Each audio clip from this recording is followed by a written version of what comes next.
তো good morning ছাত্র সমাজ, কেমন আছো সবাই? আশা করি সবাই ভালো আছো। তোমাদের সকলকে আরেকবার আমাদের এই চ্যানেলে স্বাগত জানাই। তো আমরা প্রিপারেশন ব্যাচ শুরু করেছিলাম। তো আমরা এর আগের দিন বাংলা ব্যাকরণের কারক শুরু করেছিলাম। তো আজকে তার দ্বিতীয় লেকচার, আজকে আমরা কারকটা শেষ করব। তো এর আগের দিন আমরা জেনেছিলাম কারক কাকে বলে, কর্তৃকারক, কর্মকারক এবং কর্মকারক, এই তিনটা কারক সম্পর্কে আমরা জেনেছিলাম। আজকে আমাদের বাকি তিনটা কারক রয়েছে, সেই তিনটা কারক নিয়ে আমরা আলোচনা করব। তার আগে আমরা জেনে নিই এর আগে আমরা কী কী শিখেছিলাম। তো আমরা শিখেছিলাম কর্তৃকারক কাকে বলে। বাক্যে যে কাজটা করবে সে হলো কর্তা, এবং সে কর্তার সঙ্গে ক্রিয়ার যা সম্পর্ক সেটা হচ্ছে কর্তৃকারক। কারণ আমি ভাত খাই, আমি হচ্ছে এখানে কর্তা। এবং কর্তৃকারকের বেশ কিছু ভাগ ছিল। তোমাদের একটা ভাগ বলতে আমি ভুলে গেছিলাম, সেটা হচ্ছে উহ্যকর্তা। উহ্যকর্তা জিনিসটা কি?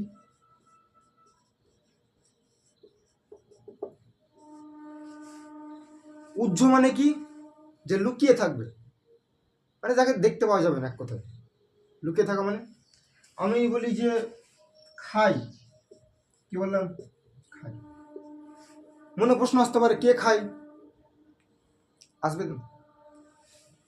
তো এই যে হ্রস্বই আছে না, হ্রস্বই এই যে বর্ণটা, এই অক্ষরটা আমরা কিন্তু নিজের ক্ষেত্রে ব্যবহার করি। এখানে আমি হবে,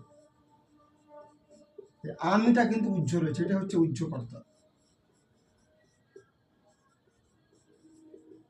আমি যদি বলি বেড়াতে যাব,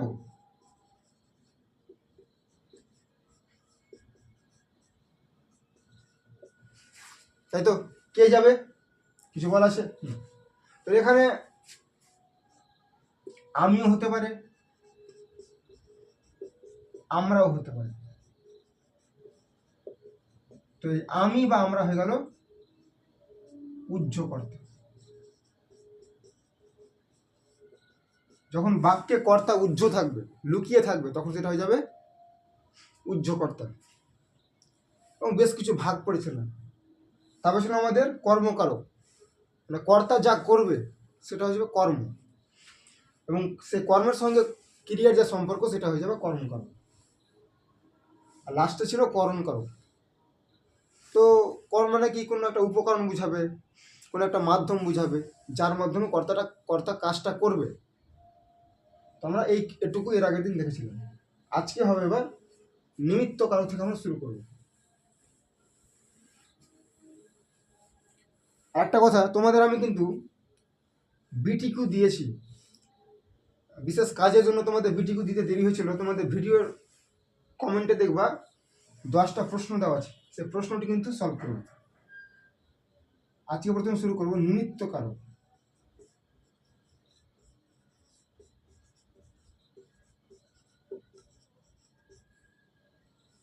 নিমিত্ত মানে কি? নিমিত্ত মানে জন্য।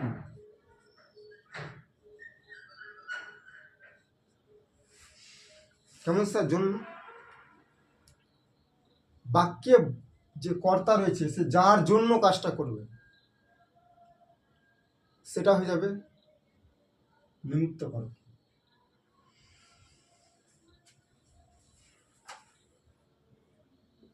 যেমন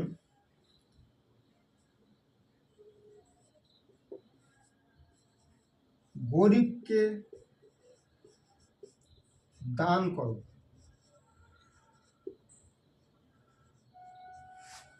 এই যে গরিবকে, তো যে কর্তা রয়েছে সে দানটা করছে কাকে? গরিবকে। সেই গরিবটা হয়ে যাবে কিন্তু নিমিত্ত কারক। আসলে এখানে একটা নিঃশর্ত দান বোঝাচ্ছে। নিঃশর্ত দান মানে কি?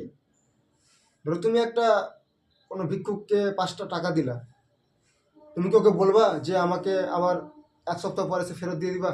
এরকম বলা যায়? নিঃশর্ত দান মানে কি? যেটা তুমি দিয়ে দিলা সেটা কিন্তু আর ফেরত দেবে না, মানে সেই দানটা কিন্তু সেই ভিক্ষুকেরই, সেই গরিবেরই, সেই লোকটারই। তো এরকম ক্ষেত্রে কিন্তু আমাদের নিমিত্ত কারক হয়। আর জন্য কথাটা থাকবে, যেখানে জন্য থাকবে সেখানে কিন্তু নিমিত্ত কারক হবে। লিখতে পারি আমরা বাক্যে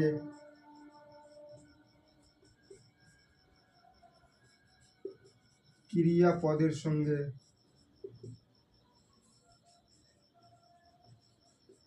নিমিত্তের যা সম্পর্ক,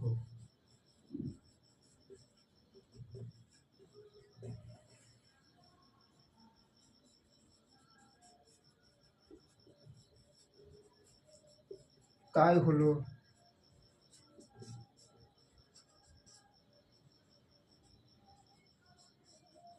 নিমিত্তকারক।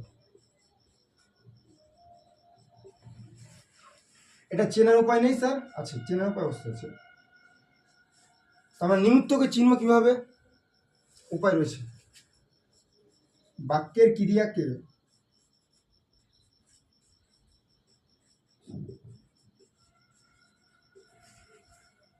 জন্য, নিমিত্ত এগুলো দিয়ে প্রশ্ন করতে হবে।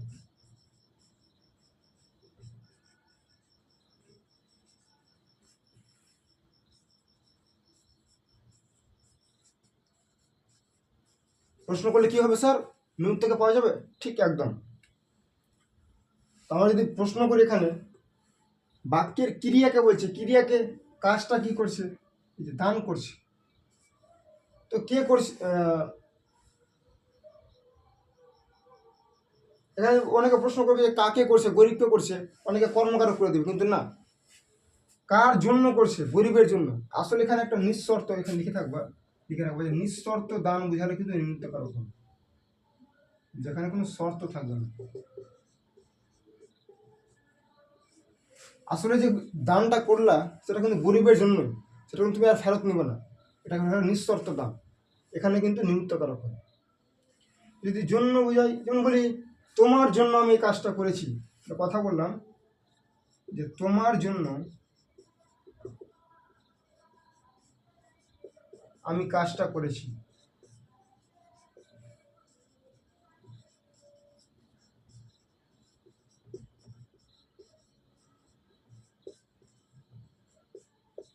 তাই তো? এই যে জন্য কথা রয়েছে, যেখানে জন্য দেখতে পাবা সেটা হয়ে যাবে নিমিত্তকারক। তাই তোমার জন্য পুরো কথাটা কিন্তু নিমিত্ত হয়ে যাবে।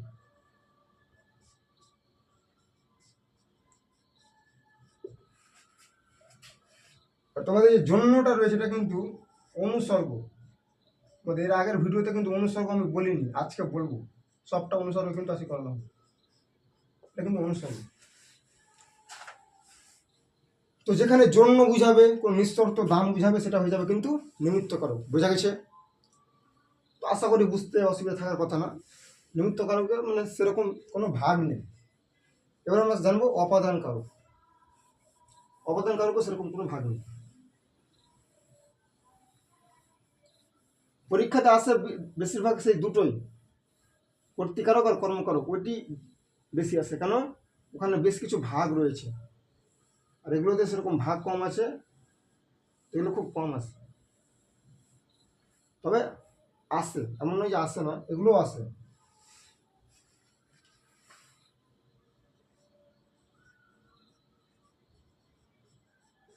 উপাদান কারক, স্যার উপাদান মানে কি? থেকে বুঝাবে, হইতে বুঝাবে, চেয়ে বুঝাবে। চেয়ে মানে কি? এক জায়গায় কোনো তুলনা করা হবে, সেখানে কিন্তু অপাদান হবে। যেমন আমি লিখে নিই অপাদান কারক কাকে বলে। বাক্যে ক্রিয়াপদের সঙ্গে, বাক্যে ক্রিয়াপদের সঙ্গে উপাদানের যা সম্পর্ক,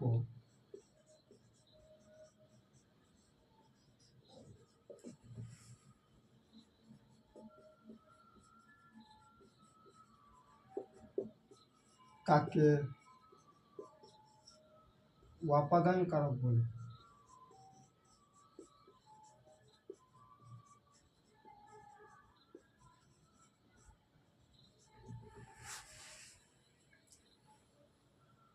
আগে চেনার উপায়টা লিখে নাও, তারপরে আমরা উদাহরণ দেখব।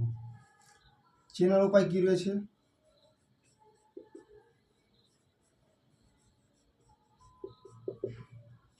বাক্যের ক্রিয়াকে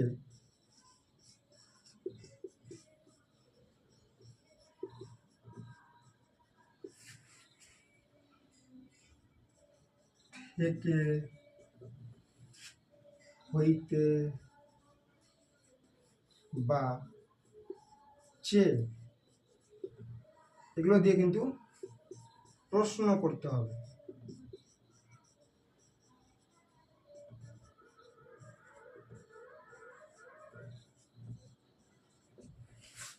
যেমন যদি বলি গাছ থেকে ডালটি পড়ল, আম তো অনেক পড়েছে, আজকে আমার ডাল ফেলে গেল, ডালটি পড়ল, একটা ডাল আছে ভেঙে পড়ে গেল, তো গাছ থেকে ডালটি পড়ল, এই যে থেকে রয়েছে, থেকে আছে, তো এখানে বলছে যে বাক্যের ক্রিয়াকে থেকে, হইতে বা চেয়ে দিয়ে প্রশ্ন করতে হবে। ক্রিয়াটাকে পড়া, তো কোথা থেকে পড়লো? গাছ থেকে, যে থেকে দিয়ে প্রশ্ন করে উত্তর পাওয়া গেল, তো এটা হয়ে যাবে অপাদান করো। কিন্তু বেশ কিছু জিনিস আছে যেখানে কিন্তু থেকে হইতে বুঝাবে না, তোমাদের বুঝতে হবে। আমি বলি দুধে দই হয়, অনেক ছাত্র কি করে, এখানে দুধে দই হয়, তো কোথায় দই হয়? দুধে, অধিকরণ করো, কিন্তু না, আসলে এখানে একটা জিনিস লুকিয়ে আছে। কি লুকিয়ে আছে?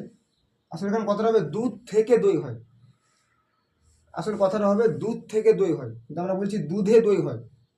তোমাকে বুঝতে হবে যে দুধ থেকে আসলে দইটা হয়, তো এটা কিন্তু হয়ে যাবে অপাদান কারক। তোমার একটা নিজে একটা বুদ্ধি লাগাতে হবে। চল,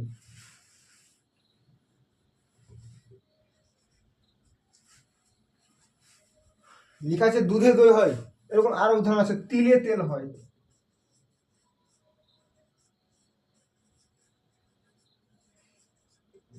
লেখা তো আছে তিলে তেল হয়, অনেক ভাববে যে কোথায় তেল হয়? তিলে, তিলে কি কোনো জায়গার নাম, কোনো স্থান? না, তো এটা একটা উৎস, মানে তিল থেকে তেল হচ্ছে, এরকম জায়গাতে কিন্তু অপাদান কারক হবে।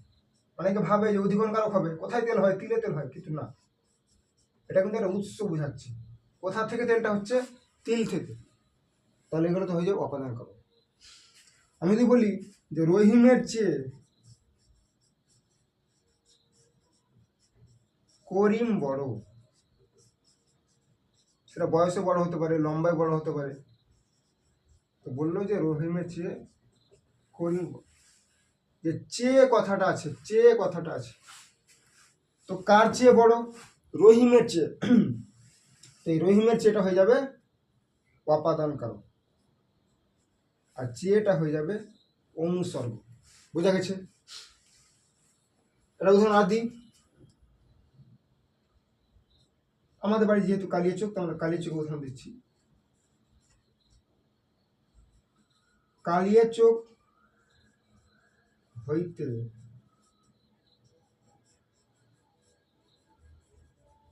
মালদা যাব, কথা বললাম কালিয়াচক হইতে মালদা যাব, এই যে হইতে, আসলে হইতে আর থেকে জিনিস, কথার মানেটা একই, শব্দ দুটো আলাদা, কিন্তু কথার মানেটা কি? হইতে মানে যা, থেকে মানে তা। তো এই যে হইতে রয়েছে, কোথা হইতে যাব? এখানে ক্রিয়া কি? যাব। কোথা হইতে যাব? কালীচক হইতে, যে হইতে, এখানে হয়ে যাবে এটা অপাদান কারক। এটুকু ছিল আমাদের অপাদান কারক। অপাদান কারকে সেরকম কোনো ভাগ নেই। তো কোনো সমস্যা, যদি কোথাও বুঝতে অসুবিধা হয় অবশ্যই কমেন্টে লিখে জানাবে, আমি তার উত্তর দেওয়ার চেষ্টা করব। হয়েছে? নেক্সট লাস্ট রয়েছে আমাদের অধিকরণ কারক।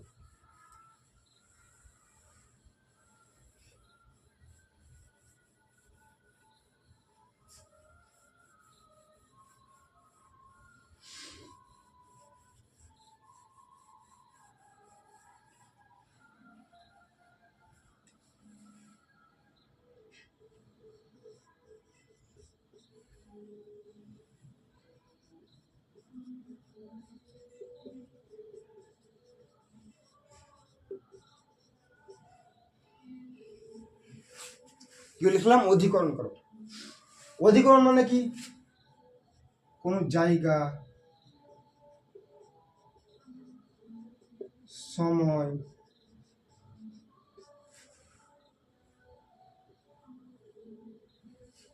বিষয় ইত্যাদি বোঝাবে। তাহলে বাক্যে ক্রিয়াপদের সঙ্গে বাক্যে ক্রিয়াপদের সঙ্গে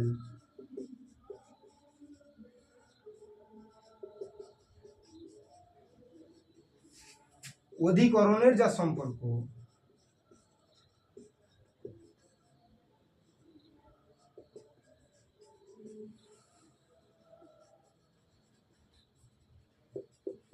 তাকে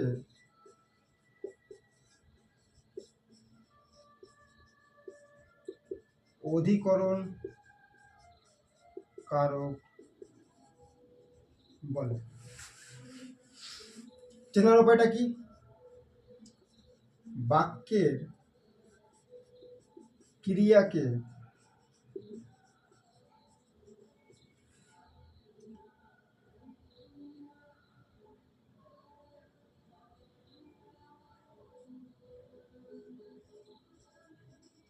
কোথায়,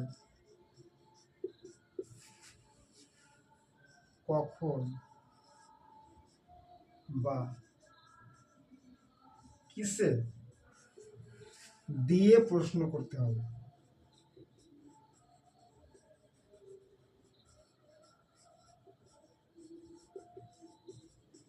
প্রশ্ন করতে হবে।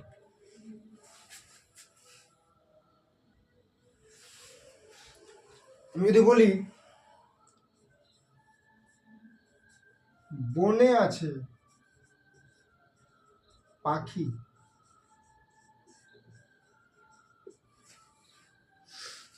কাজটা কি? মানে মানে কাজ বলতে সেরকম কাজ নয়, কিন্তু আছেটাই কিন্তু একটু কাজের মতনই, মানে ক্রিয়াপদের মতো ব্যবহার হচ্ছে। কোথায় আছে? বনে আছে। এই আমি কোথায় দিয়ে প্রশ্ন করলাম, তো কি পেয়ে গেলাম? অধিকরণকে পেলাম। আমি যদি বলি রাম গণিতে বা অঙ্কে খুব ভালো, রাম কি হচ্ছে? গণিতে খুব ভালো। কিসে ভালো? আসলে এখানে কিসে মানে কি? কোন বিষয়ে? কিসে মানে কি? কোন বিষয়?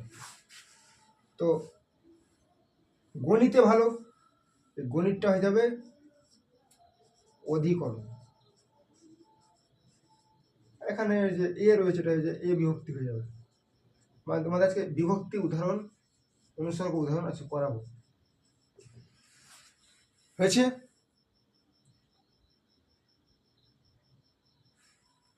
তোমাদের বই লেখা থাকে বিষয়াধিকরণ, কালাধিকরণ,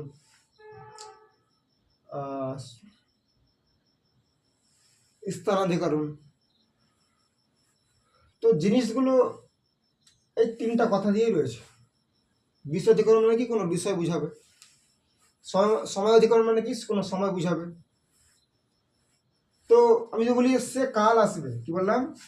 যে সে কাল আসবে। এখানে ক্রিয়াটা কি? আসবে। প্রশ্ন করতে হবে কোথায়, কখন, কিসে। কোথায় আসবে মিলছে না, কখন আসবে? কাল আসবে। এই যে কাল, এটা কালটা কি হয়ে যাবে? অধিকরণ। বোঝা গেছে? আমি কিন্তু সে ভাগগুলো করালাম না, ওই তিনটা কথাকে দিয়ে ভাগ বানানো আছে। যে জায়গা থাকলে সেটা স্থানাধিকরণ, সময় থাকলে কালাধিকরণ, বিষয় থাকলে বিষয়াধিকরণ। ওই তিনটা কথাকে তিনটা ভাগ করা আছে বইয়ের মধ্যে।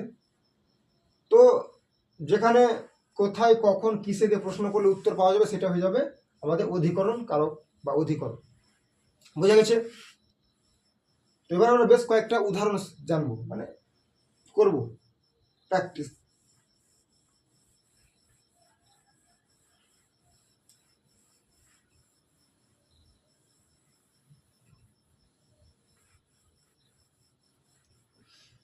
উদাহরণ যেমন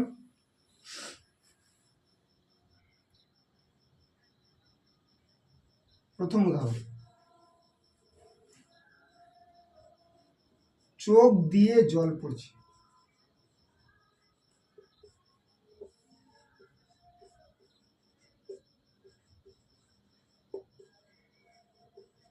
এটা স্যার চোখ দিয়ে, এটা তো অনেক সহজ, দিয়ে লিখাছে কোন কারক ক, আর এটা হচ্ছে ভুল। বলছে কেন স্যার ভুল? আপনি তো লিখেছিলেন দিয়ে থাকলে দ্বারা থাকলে কোন কারক হয়, কারণ আপনি বলছেন যে ভুল। অনেক ক্ষেত্রে কিছু ব্যতিক্রম নিয়ম রয়েছে, কিছু এক্সেপশন রয়েছে। যেমন আমাদের এখানে বুঝতে হবে, নিজে দিমাগটা লাগাতে হবে। চোখটা হচ্ছে একটা উৎস, আসলে চোখ থেকে জলটা পড়ছে, এখানে কিন্তু এটা অপাদান কারক হবে। বললাম অপাদান কারক হবে। হ্যাঁ স্যার অপাদান, হ্যাঁ অপাদান। আর এটা দিয়েটা হয়ে যাবে অনুসর্গ।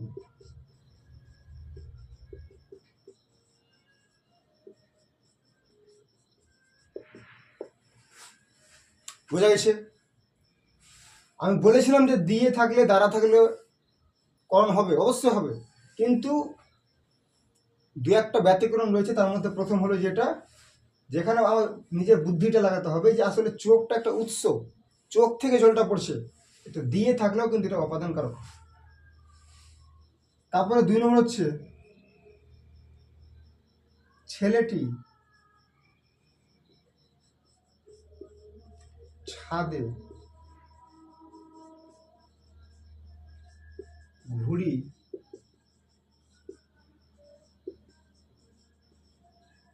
ওড়াচ্ছে। ছাদের নিচে দাগ আছে স্যার, এটা খুব সহজ। ছেলেটি ছাদে ঘুড়ি উড়াচ্ছে, কোথায় ঘুড়ি উড়াচ্ছে? ছাদে, অধিকরণ কারক, অধিকরণ কারক। আমি বলবো এটাও ভুল। স্যার আমি পড়াশোনা আর করবো না, বই খাতা বন্ধ করে দিলাম, চললাম বাড়ি। আপনার তো বাড়িতে আছে,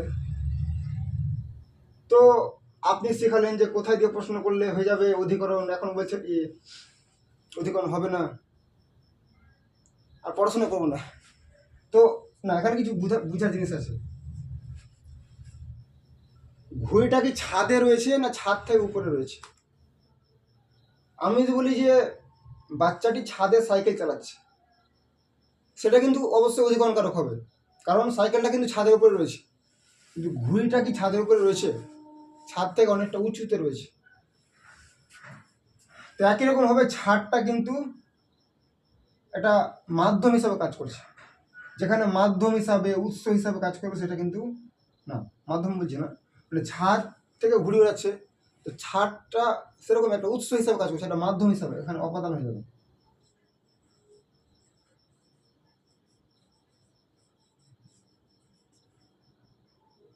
আসলে সে ছাদ থেকে ঘুরে বেড়াচ্ছে, তাই তো? আমরা যদি ভাবতে যাই তো আসলে সে ছাদ থেকে ঘুরে উড়াচ্ছে, এখানে লেখা আছে ছাদে ঘুড়ি উড়াচ্ছে, আসলে সে ছাদ থেকে ঘুরে উড়াচ্ছে। সে আছে ছাদে, ঘুড়িটা উড়ছে কোথায়? আকাশে। আছে ছাদে, ঘুড়িটা উড়ছে আকাশে। যদি ঘুড়িটা যদি ছাদের উপরে থাকতো, ছাদের সঙ্গে মানে লেগে থাকতো, মানে স্পর্শ করে থাকতো ছাদটা, তাহলে কিন্তু অধিকরণ হতো।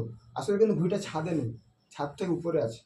ছাদটা তার একটা মাধ্যম, একটা উৎস, সে উৎস থেকে কিন্তু ঘড়িটা উড়াচ্ছে, তাহলে সেটা হয়ে যাবে অপাদান কারক। এখানে যে এ রয়েছে এটা হয়ে যাবে এ বিভক্তি।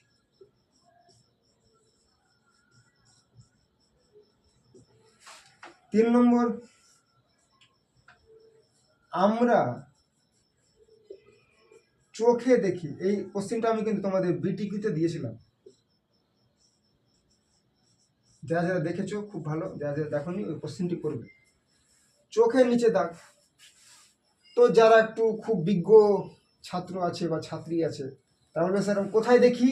চোখে দেখি, এটা অধিকরণ কারক। আমি বলবো এটা ভুল। কেন ভুল স্যার? চোখটা কি তোমার কোনো একটা জায়গা, মানে কোনো কি একটা জায়গা কোনো না, চোখটা তোমাদের একটা মানে একটা উপকরণ, বলতে পারো একটা মাধ্যম। এই মাধ্যম মানে আমি অপাদানে যেটা মাধ্যম বললাম ওটা মাধ্যমটা আলাদা, ওটা একটা উৎস। এটা হচ্ছে একটা মাধ্যম, মানে চোখের সাহায্যে তুমি দেখছো। আসলে চোখটা তোমার একটা মাধ্যম, একটা উপকরণ, চোখের সাহায্যে তুমি দেখছো। তো এটা হয়ে যাবে করণ কারক।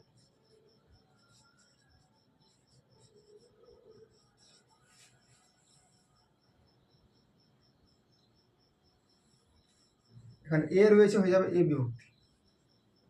যখনই বিভক্তি লিখবা তবে কমা দিয়ে, ইনভার্টেড কমা দিয়ে ঘিরে দেবে। কোনো অসুবিধা এই তিনটা উদাহরণে? যদি কোথাও বুঝতে অসুবিধা হয় বলবে, সেটাকে আবার বুঝিয়ে দেবে। এবার আমরা জানবো 4 নম্বর উদাহরণে। বেশ কয়েকটা উদাহরণ শিখে নিই আমরা, যাতে আমাদের ধারণাটা ক্লিয়ার হয়।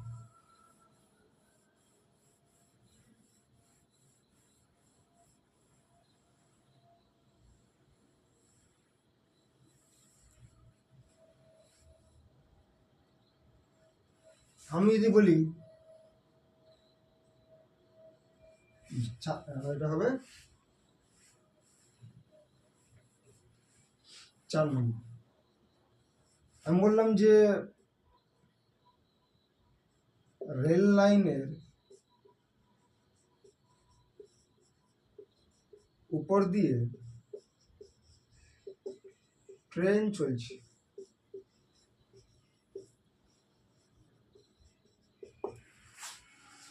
ট্রেন কি চলছে? ট্রেন চলছে।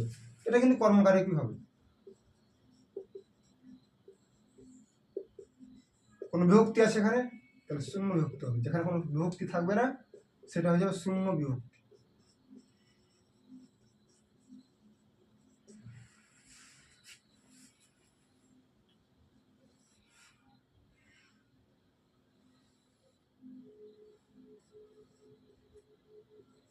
আমার থেকে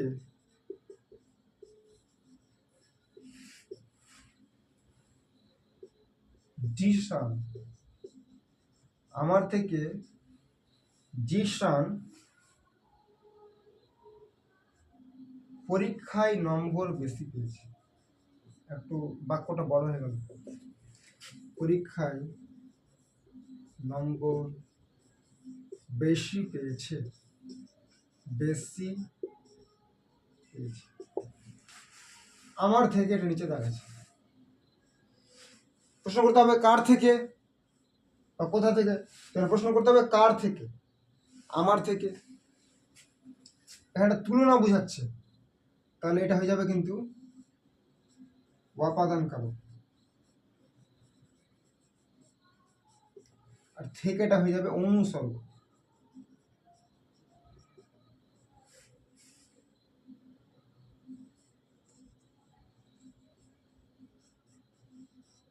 তো তোমাদের এতক্ষণ আমরা কারক পড়ালাম।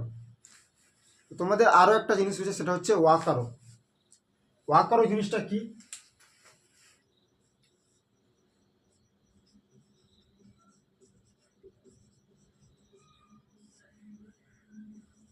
ওয়া মানে বলছে যেখানে অনুপস্থিত, আর কারক মানে কারক, মানে যেখানে কারক নেই। হ্যাঁ স্যার, মানেটা হচ্ছে যেখানে কারক নেই। জিনিসটা কেমন বলছে? বাক্যে ক্রিয়াপদের সঙ্গে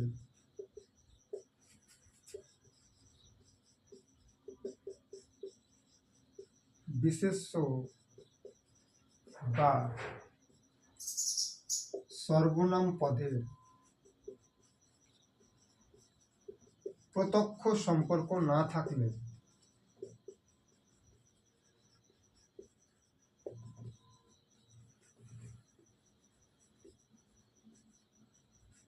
তাকে ওয়াকারক বলে।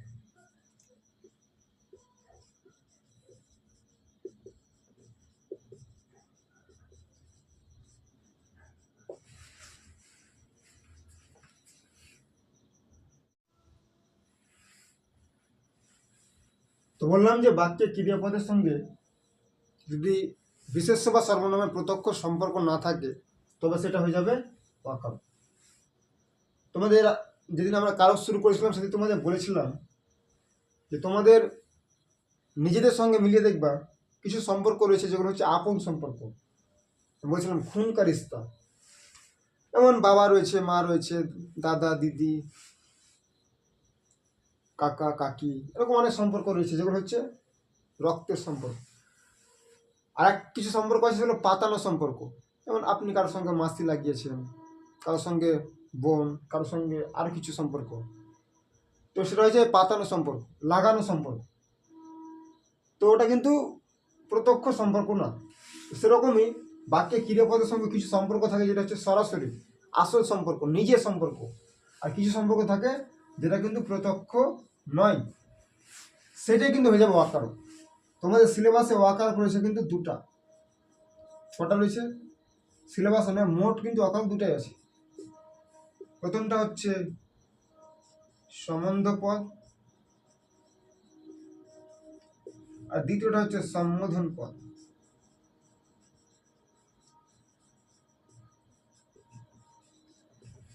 সম্বন্ধ পদ ও সম্বোধন পদটা কি একটু টাইম লাগবে, আমরা সেটা কিন্তু কভার করছি।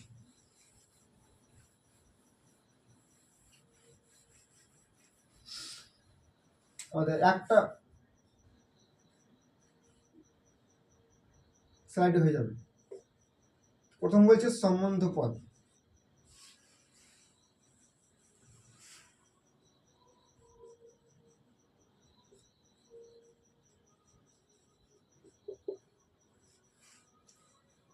আর বলছে সম্বোধন পদ।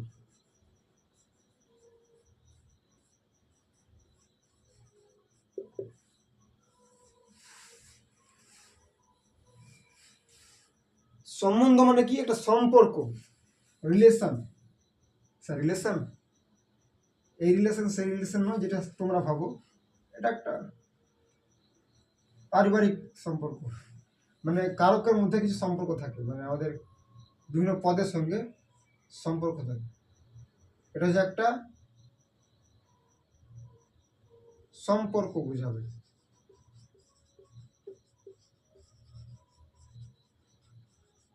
সম্পর্ক মানে স্যার আমার বই,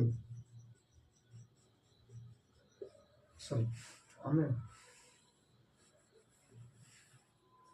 আমার বই,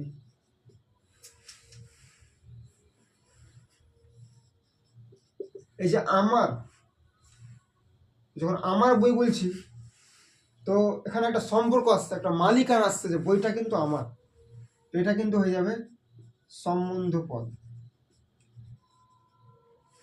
আসলে এই সম্বন্ধ পদে র আর এর বিভক্তি থাকবে। কি থাকবে?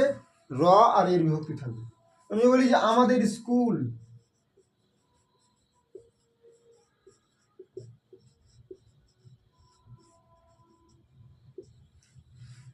যে আমাদের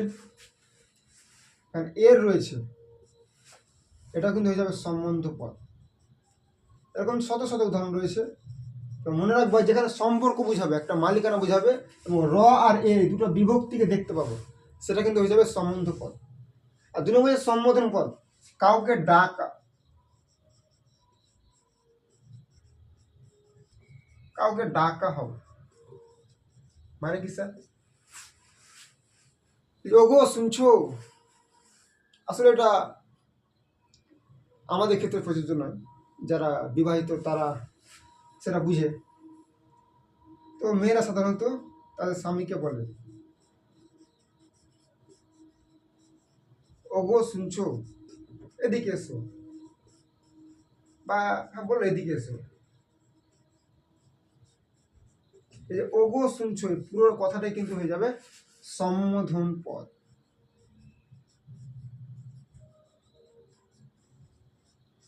আমি বলি ওই ছেলে, ওই মেয়ে, ওই বাচ্চা, যা বলি, যে আমি যে কথা বলে আমি কাউকে ডাকবো, সেটা হয়ে যাবে কিন্তু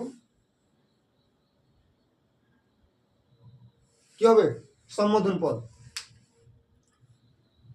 তো অকারক মানে কি, যেখানে ক্রিয়াপদের সঙ্গে বিশেষ্য বা সর্বনাম পদে কোনো প্রত্যক্ষ সম্পর্ক থাকবে না। তো আমরা জানলাম অকারক হচ্ছে দুটো, একটা সম্বোধন পদ, একটা হচ্ছে সম্বন্ধ পদ। সম্বন্ধ পদে কি থাকবে, র আর এর বিভক্তি থাকবে।